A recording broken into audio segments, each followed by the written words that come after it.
Metanomics is brought to you by Remedy Communications and Dusan Writers Metaverse.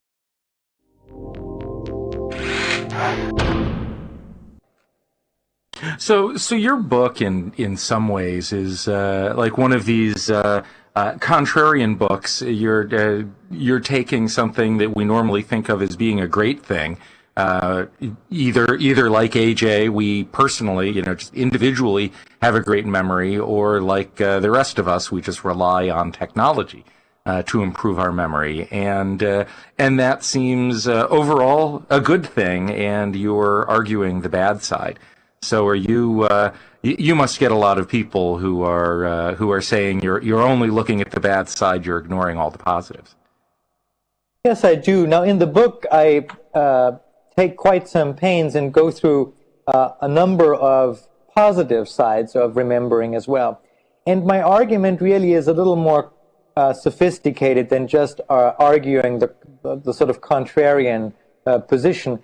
I suggest in the book, and I believe that's the case, that we have a biological mechanism by which we forget, and therefore we humans try to hold on to memory. But the biological forgetting enables us to focus on the real important things that we do want to remember.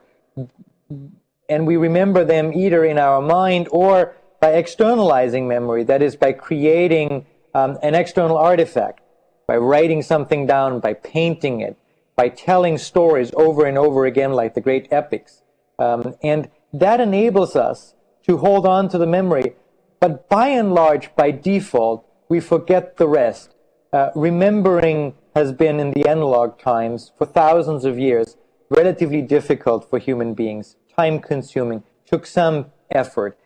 Nothing in the past, in the analog past, has changed that. Neither the movies, nor the phonographs, nor anything like that. Remembering always remained a little more expensive than forgetting. And that exactly has become the reverse in the digital age, where now remembering is the default and forgetting is the hard thing. Take the digital cameras that we use, we connect them to our computers, and most of us press the button to upload all of the photographs, irrespective of whether they're good or bad, onto our hard disk. Because just the 3 seconds that it takes to consider whether a photograph is good or not are too costly for us, and it's cheaper to just store everything. That way we become digital pack rats. Mm-hmm. Yep. Well, anyone who looked at my computer would know that you're pretty accurate in your description of how many people save things. You have a list of solutions that you propose. Yes, but let me, sure, Rob, if I may. So if we have this situation, then that has a lot of positive sides, as you have already said. But then there are two negative sides, or two potential challenges as well. One I associate with power, that is, others have information about us that we already have forgotten, and so they have some information advantage over us, and they can play on that. Society might have an information advantage over us, and that might push us towards self-censorship. And the other dimension is the time dimension. That's really AJ's story that we already went through, namely that if all of our past is constantly with us, that we accidentally can trip over it all the time, it might cloud our ability to decide in the present. So these are the two challenges. And then if we see these two challenges, we really can then think about potential approaches to react to them. Mm-hmm. Yeah, and you split your proposed solutions basically down the lines you just described, those dealing with power and our relations with others versus those that are really just personal. Yes. And I'd like to start with a solution that you classify as one for the power problem, although it seems more general, and that's abstinence.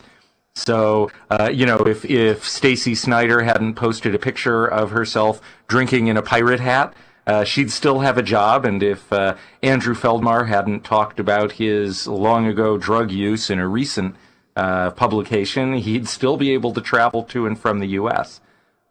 So, I mean, how how helpful, how far do you think abstinence can actually go in addressing this problem?